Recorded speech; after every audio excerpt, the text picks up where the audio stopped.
আসসালামু আলাইকুম রহমতুল্লাহ।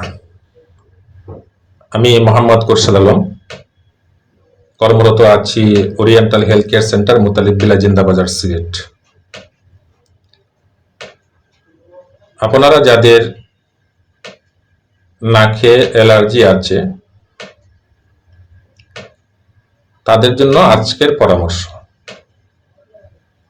পরামর্শ হলো, আথর ব্যবহার করার সাথে সাথে যদি হাঁচি আসে তাহলে সে আতর পরিবর্তন করে অন্য একটি আতর ব্যবহার করবে।